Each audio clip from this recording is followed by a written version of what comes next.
Yo soy Santiago Ramírez. Yo, Mauricio Uribe. Y yo, Pablo Toro.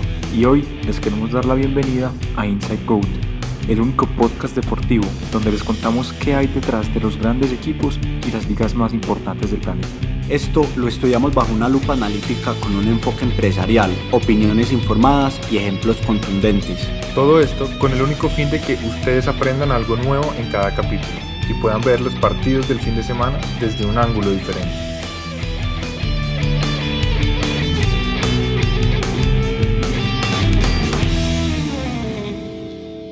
Hola Santi y Mauro, ¿cómo están? ¿Preparados para el episodio de hoy? Pablo, ¿cómo va todo? Claro que sí, preparado y emocionado para hablar de este tema. ¿Qué más, Pablo? ¿Cómo vamos? Santi, saludos. ¿Preparados pues para tocar este emocionante tema?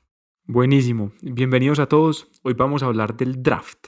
Este es un evento característico de las ligas deportivas norteamericanas. Esperamos les guste mucho este capítulo y recuerden dejarnos sus comentarios en @goat.colombia en Instagram. Voy a comenzar yo haciendo una introducción inicial al tema para ya luego dar un espacio a la conversación entre nosotros tres. Entonces empecemos. ¿Qué es el draft? En términos muy generales, este es un evento donde se asignan jugadores a equipos, así de simple, asignación de jugadores a equipos. El más común de los tipos de draft, sin embargo, y el cual vamos a hablar en gran medida durante el capítulo de hoy, es el draft de entrada a una liga. Es decir, este es un formato que es principalmente utilizado en las ligas deportivas de Estados Unidos, en las 4 grandes, y pues que es uno de los eventos, digamos, más importantes en la temporada baja de estas ligas. Entonces, ¿cómo es el formato? ¿Cómo funciona el draft? Lo que sucede es que los jugadores que están en su último año de universidad, recuerden que en Estados Unidos es muy común, o el sistema que se usa ya es un sistema deportivo universitario, y cuando los jugadores están en su último año, en lo que ellos llaman el senior year, ellos se declaran para el draft. Es decir, ellos dicen que están preparados para dar el salto a ser profesionales y se declaran disponibles para el día del evento. Entonces aquí viene una pregunta muy importante y es ¿cómo funciona el orden de escogencia? ¿Qué equipo elige primero y qué equipo elige de último? Hay una gran diferencia entre escoger de primero o escoger en la posición número 30. ¿Por qué? Porque si yo elijo de primero tengo la posibilidad de escoger el talento que yo quiera y posiblemente habrá más talento disponible así yo elijo más tarde. Entonces este orden de escogencia es un tema supremamente interesante y de esto vamos a hablar mucho el día de hoy y es porque este orden de escogencia, ya les vamos a comentar cómo, fomenta la competencia y la competitividad dentro de las ligas, pues este es un tema redistributivo. ¿A qué nos referimos con eso? Eso suena un poco complicado, pero es muy sencillo. En palabras coloquiales, a los equipos malos se les deja escoger de primeros y a los equipos buenos de últimos, literalmente así como suena. Les voy a contar rápidamente el caso de la NFL y la NBA para que vean más o menos cómo funciona este tema. En la NFL, al equipo que haya tenido el peor récord la temporada anterior, es decir, el equipo que haya perdido más partidos, se le asigna automáticamente la primera selección del draft. Es decir, el peor equipo tiene de entrada la posibilidad de escoger al mejor jugador porque elige de primero. El equipo con el segundo peor récord elige de segundo y así hasta llegar al equipo campeón del Super Bowl que, como fue el mejor, elige de último. En la NBA sucede de una forma similar, con la única diferencia de que en la NBA al peor equipo no se le da de entrada la primera selección, sino que este equipo tiene mayores probabilidades de tener esta selección, pero no la tiene asegurada. Al segundo lo mismo, al tercero lo mismo. Y la NBA, ¿por qué hace esto con probabilidades y no como la NFL que lo asigna directamente? Y es porque la NBA se quiere curar para que los equipos no hagan una cosa que se llama tanking, que es perder partidos automáticamente para tener una selección más alta en el draft. Entonces, ya que pusimos este tema sobre la mesa, este orden de escogencia y el evento que es el draft tan interesante, les quiero dar pues la entrada a Santi y a Mauro a que me cuenten sus opiniones y miremos a ver qué piensan pues de este tema tan importante, tan interesante en temas de redistribución. Cuéntenme qué piensan.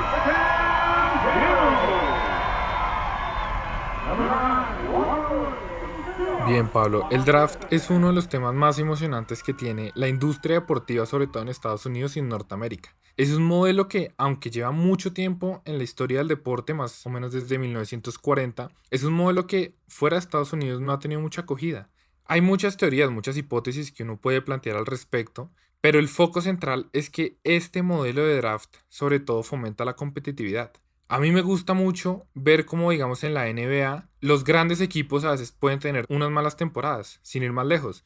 Los Golden State Warriors actualmente tuvieron uno de los primeros 3 picks gracias a que tuvieron una muy mala temporada, pero no fue porque su equipo fuera necesariamente malo, sino porque se les juntó las lesiones de sus estrellas, Curry y Klay Thompson. Entonces se vieron beneficiados de que, listo, tuvieron una pésima temporada después de ganar un triplete de anillos, una temporada en la que no clasifican a playoffs, pierden la mayor cantidad posible de juegos y se ven beneficiados con uno de los grandes prospectos del básquet americano. Y entonces, ahora esta temporada, ya con Curry recuperado, Klay Thompson sigue lesionado, vemos que es un equipo mucho más potente. Y hay otra cosa muy importante, el tema del draft saca a los mejores jugadores que hay disponibles. Entonces, no es de que simplemente se vayan a repartir jugadores jóvenes a los equipos, realmente los primeros picks de los drafts son jugadores que marcan época. Por otro lado, quiero decir algo, y es que algo que a mí me gusta mucho de este sistema es que siempre hay grandes sorpresas, y va para bien y para mal. Hay jugadores que quedan entre los primeros picks y realmente nunca explotan. A los 2, 3, 4, 5 años ya son un jugador promedio, ya están siendo jugadores de olvido, incluso hay jugadores que se retiran. Pero hay casos que son jugadores elegidos en últimas rondas, en las últimas elecciones, y terminan siendo los jugadores más destacados. Sin ir más lejos, en la NBA tenemos el caso de un Giannis, que ni siquiera fue top 5 y ahorita es el MVP de la liga. O, por ejemplo, el que para muchos es el GOAT, el jugador más grande que tiene la NFL, Tom Brady, fue de los últimos en ser elegidos en su época. Entonces, pensemos que el draft, si bien funciona a base de mucha probabilidad, mucha estadística y mucha lógica, también tiene ese factor humano, sorpresa, ese factor de error, de que un jugador que parece que en su época de preparatoria universitaria no es el mejor, termina siendo muy bueno. Y también pasa viceversa. El que pinta para ser la gran estrella de la liga, pues termina pagándose. A mí me encanta el sistema. Lo compro. Me gustaría verlo más en el fútbol. Pero es un modelo que sin duda llegó para marcar una tendencia en la industria deportiva. Santi, muy de acuerdo con lo que dices y quiero retomar un tema que estabas mencionando sobre la suerte que puedan tener los equipos al recibir los jugadores. Y digamos que todo este tema del draft lo vemos de cara hacia el equipo, pues no lo estamos mirando de cara a los jugadores. ¿Qué sería de Luka Doncic donde se hubiera quedado en los Atlanta Hawks? ¿Qué pasó con Lonzo Ball? Que llegó a los Lakers y al final fue usado para traspasarlo por Anthony Davis. Entonces, a veces este formato draft y como todo este estilo de recibir jugadores al comienzo de temporada, jugadores jóvenes, va muy encaminado a potenciar y darle mayor competitividad a los equipos y que la liga se vuelva mucho más competitiva. Pero, ¿cómo está afectando esto a jugadores? Muchas veces estos jugadores, los que son más importantes, los que tienen más potencial, muchas veces están siendo traspasados a los peores equipos que al final los pueden traspasar a uno u otro equipo más grande, pero ese cambio puede no llegar y eso afecta el desempeño deportivo que pueda sacar ese jugador. Entonces miremoslo también de parte de los jugadores. Para mí el modelo draft puede servir en muchísimas partes y potencia demasiado la calidad de los jugadores y los estudiantes universitarios y demás. Entonces, sí, pensemos mucho el tema de, listo, para los equipos es bien, pero para los jugadores, ¿qué tal es? Yo quiero decir algo, Mauro, es que ustedes mencionan que hay un tema de suerte, bueno, pues enfocándonos pues en los equipos, pero ojo que eso no es suerte, porque los equipos tienen unos sistemas de scouting y de recruiting en las universidades impresionantes para prepararse para el draft, porque a diferencia, por ejemplo, de lo que pasa en el fútbol, donde en el fútbol sí hay equipos que tienen fuerzas básicas, inferiores, y hay pues digamos una cantera muy fuerte donde crecen. Hay muchos equipos que no tienen esto y simplemente compran jugadores, estilo Paris Saint-Germain, por ejemplo. Esto en estas ligas no pasa. Uno en una liga estadounidense usted no puede llegar y comprarle un jugador a otro equipo. Usted tiene dos cosas para mejorar su equipo: o hacer lo que ellos llaman un intercambio, un trade, en el que usted le da a un jugador y ellos le mandan uno a su equipo, o a través del draft. Y de hecho las franquicias más exitosas, los mejores equipos en todos los deportes estadounidenses, se construyen y se han construido a través del draft. Las grandes dinastías, los Chicago Bulls, los New England Patriots, todos se construyen a partir del draft. Entonces, yo creo que eso más que un tema de suerte es un tema de conocimiento y de scouting, donde los equipos de verdad, los buenos, es porque tienen buenos drafts. Y sumado con eso, Pablo, yo quiero agregar que el tema del draft permite que los equipos negocien. Es decir, vemos que hay una tendencia importante ahora, por ejemplo, en la NBA, que cada vez es más común, antes era un poco más moderado, pero ahora los equipos intercambian rondas de draft a 2, 3, 4 años. Es decir, Ahorita los Brooklyn Nets recibieron a James Harden, pero a cambio no fue que simplemente dijeron, vamos a dar la plata, vamos a pagar el sueldo y le damos a un jugador promedio, un jugador bueno para recibir a Harden. Eso no funciona así.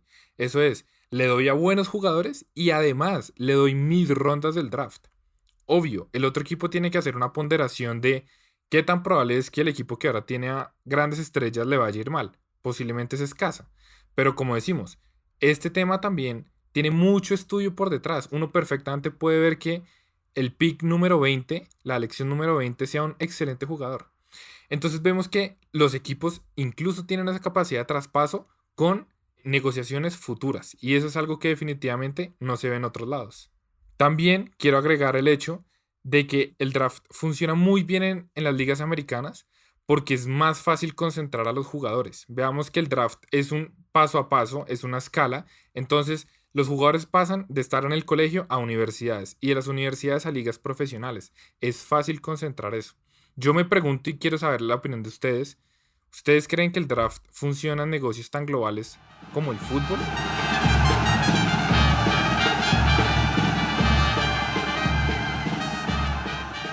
Es que yo creo que ahí el tema que tenemos que conversar es, el draft funciona porque está dentro de ese mecanismo, dentro de esa mancuerna que son las ligas y los deportes en Estados Unidos, que yo creo que eso va para hacer por ahí 3 o 4 capítulos, porque es que es un sistema supremamente bien pensado, donde el draft es uno de esos mecanismos más que funciona a la perfección.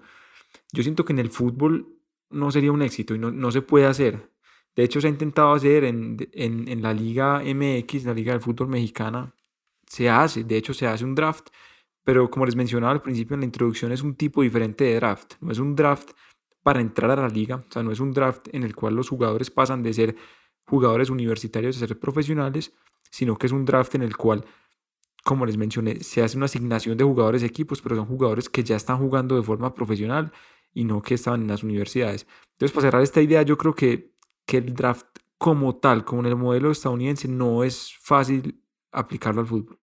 Y además, creo que hay otra cosa que hay que tener en cuenta, y es que el draft funciona porque los equipos no tienen que gastar esfuerzo, inversión y trabajo en fuerzas básicas. Esto quiere decir divisiones menores. Entonces, porque el draft en Estados Unidos es un show, y pues ustedes podrán ver, los invito a que busquen en internet cómo funcionan los drafts. Esto es un evento masivo. Esto es como una final, esto es como un torneo, esto es como una pelea de boxeo. O sea, esto es un evento que se televisa, se vende al mundo con muchísima propaganda donde se mueven millones de dólares, porque es un evento donde se reúnen a las estrellas y se empiezan a repartir a los equipos. Otros deportes como el fútbol tienen este tema de las divisiones menores. Es muy complicado y tocaría cambiar todo el modelo en el que funciona el mundo deportivo del fútbol, quitando las fuerzas básicas, destinando instituciones a formar jugadores y después con esas instituciones empezar a repartir jugadores en el mercado. Eso es muy difícil. Eso no va a pasar. No creo que lo podamos ver.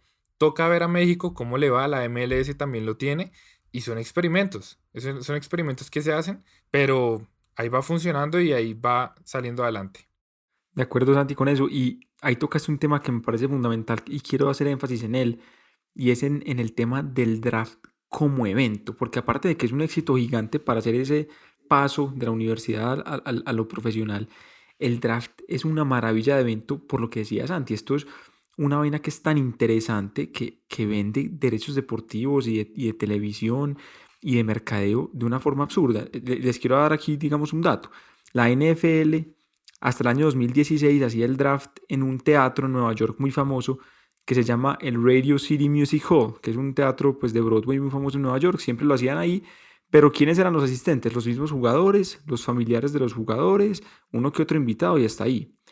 Sin embargo, esta gente de la NFL se empezó a dar cuenta que el evento era tan exitoso, que tanta gente lo veía por televisión, que dijeron, no, esto hay que sacarlo de aquí, esto hay que darle mayor impacto. ¿Qué hicieron?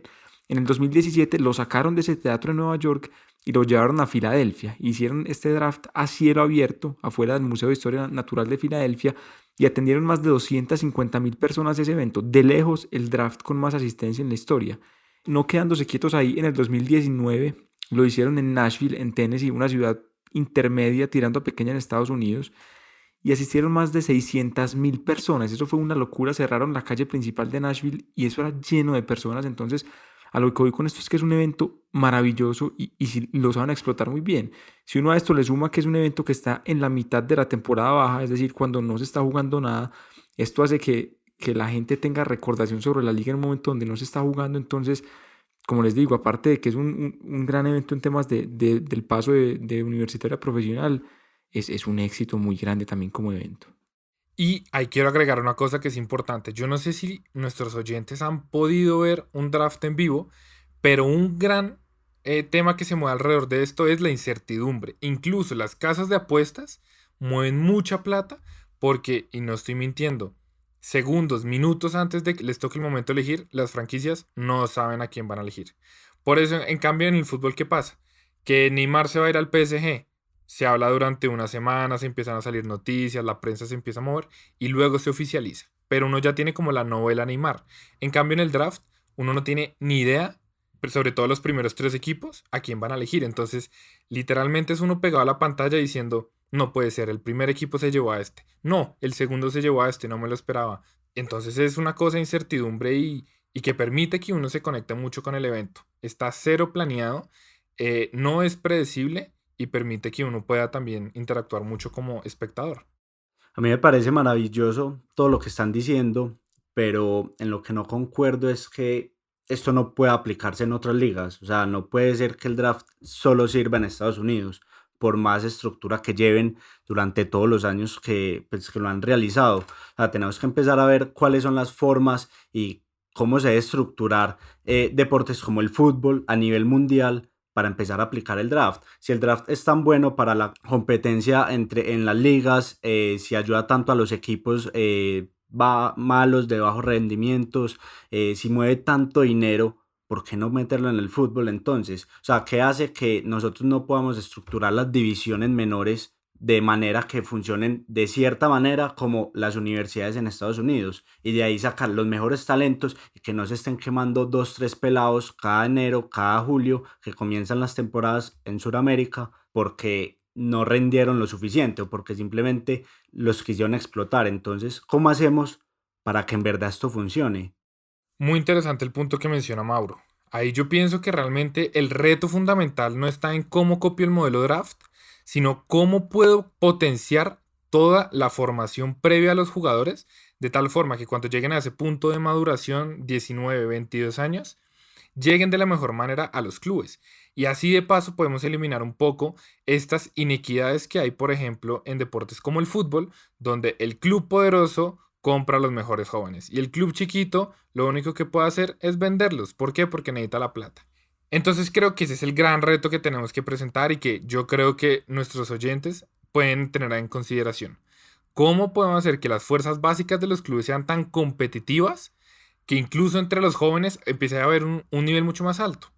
Actualmente pasa en los deportes que empiezan a llegar los jugadores a su pico de calidad profesional a los 26, 27 años. La NBA se encarga, por ejemplo, que a los 22 estos jugadores sean superestrellas.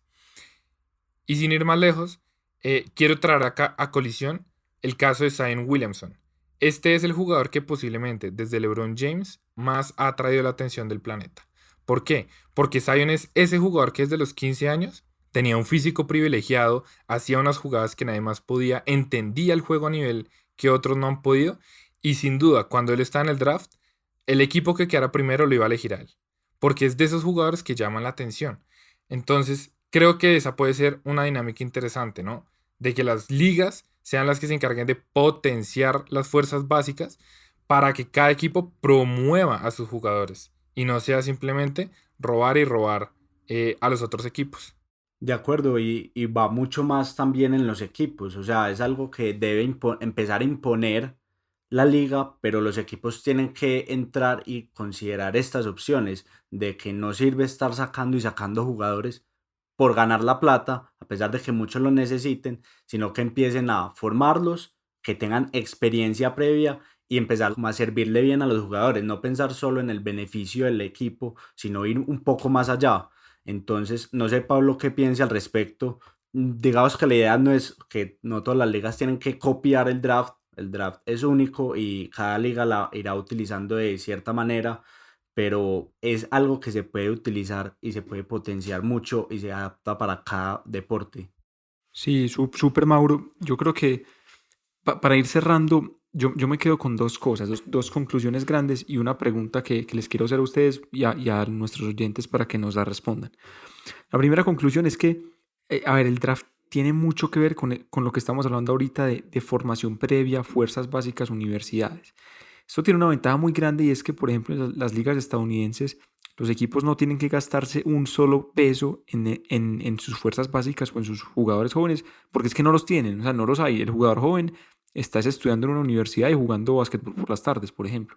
Entonces eso es una gran ventaja y yo siento que en caso de aplicarlo a otros deportes, como decían ustedes ahorita, eso tiene que ir por ese lado y es pensar bien cómo transformar esas fuerzas básicas de forma mancomunada con las ligas, con los equipos, para que un draft pueda ser posible. Esa es la conclusión número uno, que se deja abierta, pero me parece que es un tema importante. Y la conclusión número dos es definitivamente el draft ese es el mecanismo por excelencia mediante el cual las ligas norteamericanas hacen o reafirman ese sistema redistributivo que ellas tienen. Me aclaro, ¿cuándo el Elche va a ganar una liga española? Probablemente nunca y sí, no es en un futuro cercano. Sin embargo, cualquier equipo de la NBA, cualquiera, y lo digo sin pelos en la lengua, puede salir campeón en 5 años. Lo mismo pasa en la NFL, lo mismo pasa en la NHL y en la MLB de béisbol. ¿Por qué? Porque en 5 años, si tienen 3 buenos drafts consecutivos, ya pueden tener un buen equipo y pueden competir por el campeonato. Máxime, cuando si son malos en este momento, pueden tener las primeras selecciones. Entonces, esa es la segunda conclusión que se me fue un poquito larga y es el sistema redistributivo por excelencia, algo que no existe en el fútbol y yo creo que eso sí nunca va a existir. Y la pregunta que les quiero dejar para cerrar es precisamente esa. ¿Ustedes cómo creen que esto se puede aplicar a otros deportes, no solamente al fútbol? Porque pues el fútbol es el más popular, pero hay otros a los que se les podría aplicar. Y les queremos hacer esa pregunta y es cómo ustedes creen que esto se puede aplicar al fútbol a través de fuerzas básicas, hablando con las ligas, de pronto a nivel continental, en un tema de UEFA Champions League, por ejemplo. No sé, denos sus ideas. ¿Qué piensan ustedes? Pablo, el fútbol y muchos de los deportes a nivel mundial, digamos excluyendo un poco Estados Unidos, se ha vuelto un negocio y ahora todos quieren hacer plata del deporte y en especial del fútbol. Si vos ves en Inglaterra hay 8 divisiones, un poco más, un poco menos, y así en todas las ligas. ¿Cómo hacer para que se pueda empezar a hacer esa redistribución de los picks y que los peores equipos puedan escoger al mejor talento, empezando a acotar y cerrar esos formatos de ascensos y descensos? Por poner un ejemplo, no nos tenemos que ir tan lejos. En Estados Unidos la MLS no tiene ascensos y descensos y también tienen un draft. A pesar de que ha cambiado, han entrado nuevos equipos a la liga, se han ido como desarrollando y varios equipos han quedado campeones en los últimos años. Esto es algo que puede funcionar, pero no depende únicamente del deseo de los presidentes de las ligas o de algunos equipos. ¿Por qué? Porque la mayoría de los deportes están dando mucha plata, la industria deportiva está creciendo y todo el mundo quiere hacer plata de eso, y crear un sistema draft impide que muchos puedan entrar a ese negocio. Entonces ahí la pregunta es, ¿quién debería estar por encima de todo? ¿Los equipos, las ligas, las personas que hacen plata con este negocio, los jugadores? Bien, y yo, a modo de cierre, solo quiero compartir una cosa y es, el fútbol lastimosamente es un ciclo y es una historia en la que uno cada 50, cada 80 torneos uno ve casos del Leicester, que la plantilla más débil, menos costosa, con menos músculo financiero, queda campeón. Como decía Pablo, es poco probable que veamos a esos equipos que están condenados a luchar por el descenso a que puedan ser campeones. Y esos equipos casi que están con su única esperanza de que algún juvenil salga bueno, lo puedan vender y puedan sacar una plata que le permita comprar mejores jugadores. El modelo del draft no sé si es replicable en todos los deportes, pero definitivamente su lógica y su estrategia de competitividad sí debe ser algo que todos los deportes abracen y traten de fomentar. No sabría cómo, habría que mirar un tema de redistribución de dineros, tal vez cambiar ese pensamiento de que el campeón se tiene que llevar toda la plata y Podría ser incluso que los que quedan abajo se les den algún tipo de beneficios, incentivos, privilegios para que puedan hacerse o con mejores jugadores o con más dinero para mejorar. Pero definitivamente sí, ese modelo es lo que hace tan atrayente a una liga como la NBA. Y por último, es que también el draft le quita el dolor de cabeza a los equipos de tener que estar pensando en cómo voy a fomentar mis juveniles, cómo voy a tener que sacar una estrella, cómo puedo ganar plata a partir de ellos. Y más bien los pone a pensar cómo con el material que tengo puedo potenciar o puedo negociar para obtener la mejor versión del equipo posible. Entonces creo que esas son las dos grandes conclusiones: competitividad y reducir inequidades. Perfecto, muchas gracias Mauro, muchas gracias Santi por las enseñanzas. Yo creo que estuvo muy bien el capítulo, esperamos que les haya gustado mucho, que hayan aprendido bastante, que los próximos partidos de NBA, de NFL los puedan ver con una perspectiva diferente, enfocándose en el draft. Los invitamos a que nos sigan en redes sociales, recuerden @goat.colombia en Instagram y esperamos volver a verlos pronto. Un abrazo.